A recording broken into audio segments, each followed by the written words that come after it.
Profesa Oloka Onyango, Profesa Sylvia Tamale, Dr. Christopher Mbazira, Dr. Rose Nakai, Dr. Businje Kabumba, ne banno okuli Dr. Ronald Nalwairo, Dr. Daniel Ruhweza, Dr. Kakungulu Mayambala ne Dan Ngabirano be bayivu b'amateeka abavuddeyo okwegatta ku musango Amama Mbabazi gwe yawaaba ng'awakanya ebyava mu kulonda. So tusaba kooti etugumiikirize naffe etuwulira ate n'ebintu ebyaffe bye twagala kooti etu si by'amaanyi.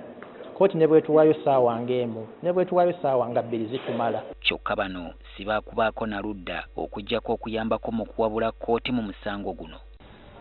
Mateeka kati gakkiriza n'omuntu yadde kooti temuyise bw'obanga gw'owulira nti waliwo endaba gy'olabamu ebintu nti oba waliwo obukugu bw'olina obuyinza okuyamba kooti mu musango osobola okgenda mu kooti n'osaba kooti nti munzikirize nyambeko kooti mu bukugu bwange era bw'otuuka kooti n'ekukkiriza nga kooti ogiraga nti nze mbadde ndowooza mu bukugu bwange kino tekyali badde kikolebwa.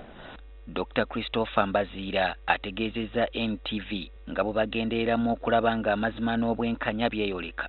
Tetuzze kuyamba Oweekitiibwa Amama Mbabazi, tetuzze kuyamba Mwami Museveni n'akakiiko k'ebyokulonda, ffe tuzze nga abantu abeetengeredde nga tugamba tulina obukugu, twali badde tuyambako kooti, twali badde tulaga kooti, tulina bye twagala okulaga kooti nti kooti kino mwetaaga mukitunuulire bwe muti.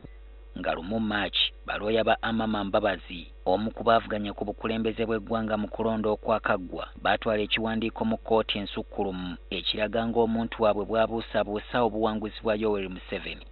Kyokka oluvannyuma lw'ennaku 6 bano baakola ennongoosereza mu kuwaaba kwabwe ne bongeramu obujulizi bwa mirundi 15 ku obwo obw'emirundi 28 obwaliwo okwongera okukakasa nti ebyava mu kalulu byalumira.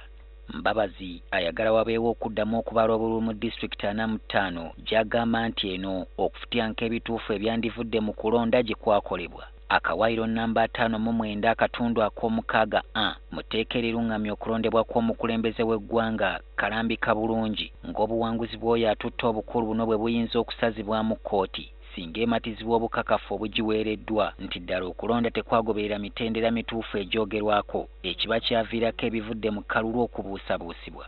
Kinajjukirwa nti mu mwaka gwa 2013 munnamateeka w'e Kenya Githui Muigai yeegatta ku musango ogwawaabwa Raila Odinga mwe yasinziira okuwakanya obuwanguzi bwa Uhuru Kenyatta ku bukulembeze bw'eggwanga eryo.